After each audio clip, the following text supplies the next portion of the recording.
আসসালামু আলাইকুম গাইস। কি অবস্থা সকলের? আশা করি সবাই ভালো আছেন। আমিও আলহামদুলিল্লাহ অনেক ভালো আছি। এলএইচ ব্লগ থেকে আমি নজরুল হক আজকে বের হয়ে যাই সুন্দর একটা ওয়েদারে।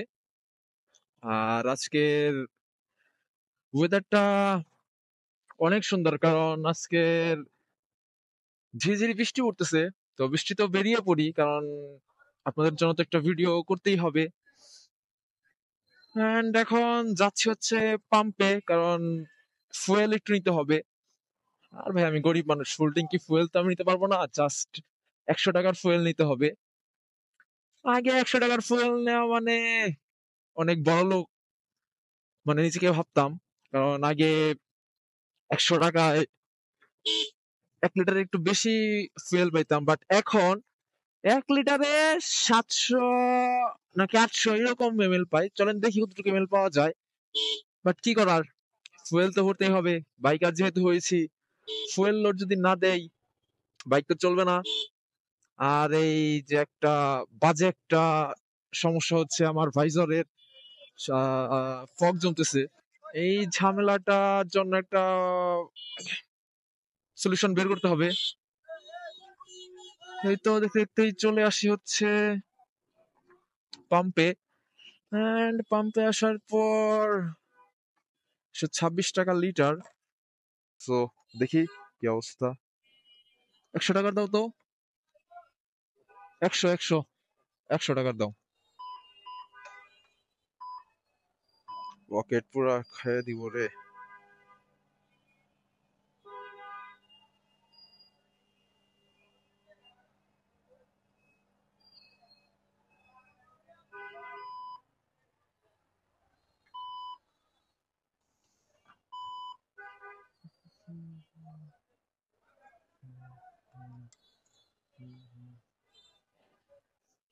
চলেন যাওয়া যাক, লোডটা দিয়ে ফেলি।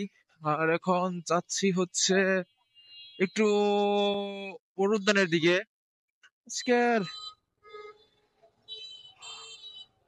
আজকে তো ভালোই জ্যাম পড়তেছে এই জায়গায়, বাট ঠিক আছে, সমস্যা নাই।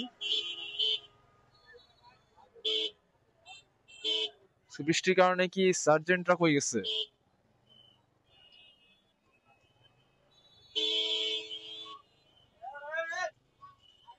আগায় না কেন? হ্যাঁ গাইস, তো যে কথা বলতেছিলাম,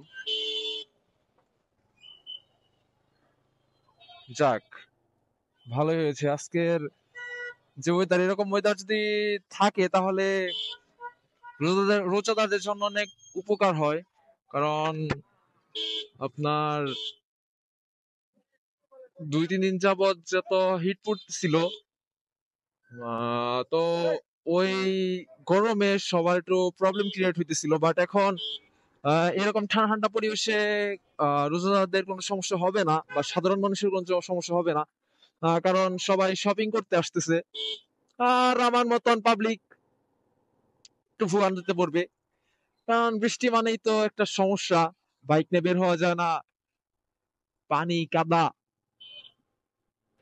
আর দেখি কি অবস্থা। সামনে আমার এক বন্ধু আসতেছে, ইমন সাহেব, বাট আজকে ওর সাথে দেখা করবো না, কারণ ও একটু বিজি। আর এই তো এসেই পড়েছি, প্রায় হচ্ছে এসেই পড়েছি ক্যাপসুলে। আর আমার জন্য ওয়েট করতেছে, আপনারা তো চিনেনই ওকে, সেলিম, আমাদের কালামানিক। কালামানিকের সাথে যাই একটু দেখা করি, নাহলে আবার বেচারা রাগ করবে। বিকাশের বিকাশে ও জব করে এখন। ও এসে আমার জন্য ওয়েট করতেছে, বাট আমি তখন ছিলাম হচ্ছে বাসায়। বাট আমি ওকে মিথ্যা বলি যে আমি আসলাম পাম্পে। সরি সেলিম বন্ধু, একটু মিথ্যা কথা বলতেই হয়। আর তোমার সাথে মিথ্যা কথা বললে কোন সমস্যাই হয় না। কি যে গালি দিবে আমার আল্লাহ জানে। বন্ধুরা সত্যি কথা কই, তুমি যখন ফোন দিছিলাম আমি তো বাসায় আসছিলাম, তো তোমাকে জানি আমি তো তোমার সত্যি কথাই বললাম তুমি বাসায় থেকে পাম্পের কথা বলছিস তুমি এখন যদি উস্তাদের উপর দেয় মিছা কথা কওয়ার যদি তো ধরা পড়বে। তো বেরিয়ে পড়ি আমার বন্ধু সেলিমকে নিয়ে। এখন যাচ্ছে হচ্ছে একটু ফার্মেসিতে, আম্মুর জন্য একটু ওষুধ নিতে হবে। আবার বাজারের একটা লিস্ট ধরে দিয়েছে, ওইগুলা যদি না নিয়ে যাই ইফতারিতে খাইতে দিব না আমাকে। আর এই রোডে তো ঢুকলাম, ফার্মেসি তো এই জায়গায় ঢুকলাম, কিন্তু সমস্যা তো হলো এই রোডে তো জ্যাম পড়ে থাকে। মুখের কথা মুখেই রইলো না, জ্যামটা পড়ে গেল।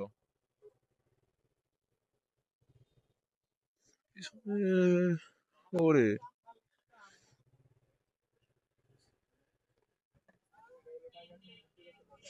হুম, জ্যামের গোডাউন, এটাই জ্যামের গোডাউন।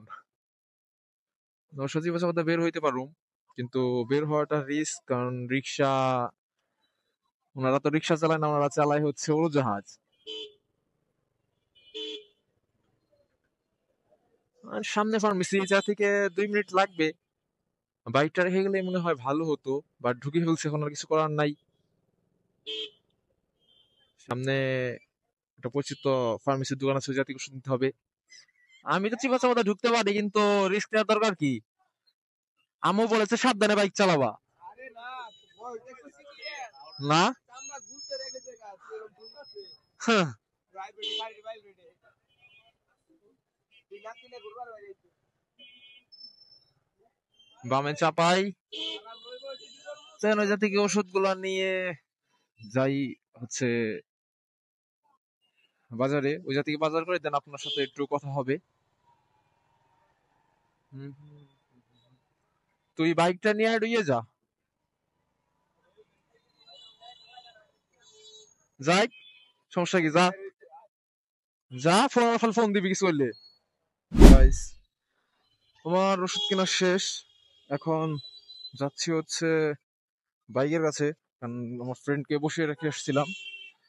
ও যে কোন জায়গায় দাঁড়িয়ে আছে ওরে তো দেখি না আমি, ওই যে সামনে বসে আছে। তো এখন একটু বাজারে ঢুকবো, and তারপরে বাজারে থেকে বাসায় জিনিসপত্র দিয়ে দেন একটু বের হবো।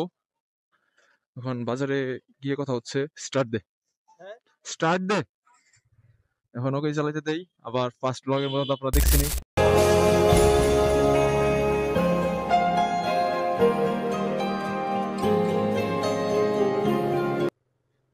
তো বাজারটা শেষ করি, আর এখন বাজে হচ্ছে 4টা 42।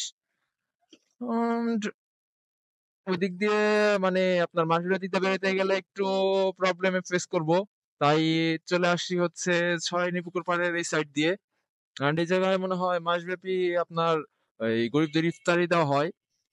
And এই জায়গা থেকে একটু বাসার দিকে যাব, সরি, এখন বাসার দিকে মনে হয় যাব না, কারণ লেট হয়ে যাবে।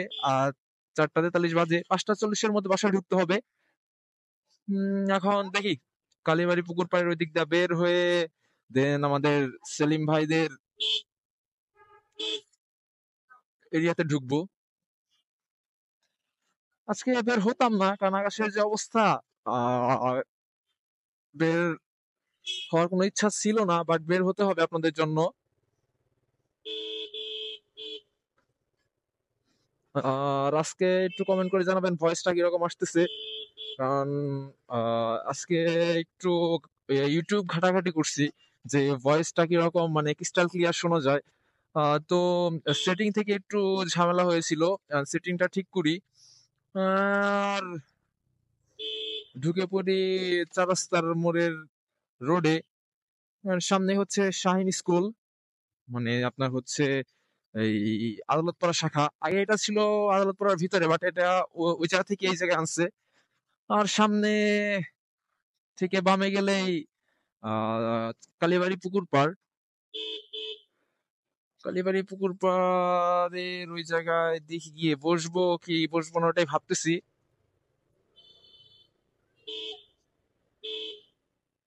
আর এই তো সামনেই পুকুর পাড়।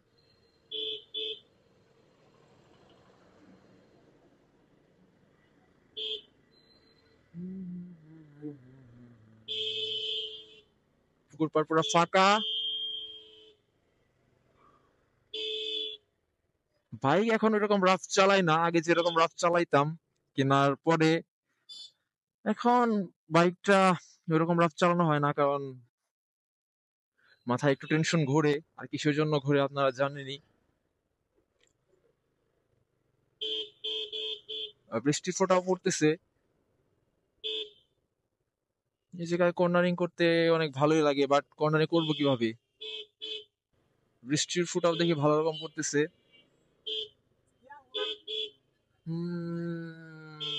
এই জায়গায় সিগনালের সমস্যাটাই বড় সমস্যা, বাট সিগনালের ওটা কোনো প্যারা না, কারণ আমাদের ভালোর জন্যই তো সিগন্যালটা, যাতে দুর্ঘটনা একটু এড়ানো যায়।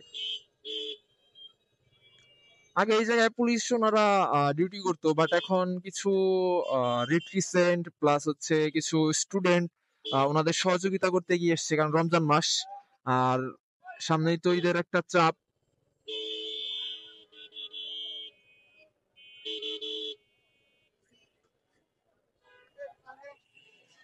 Good job brother.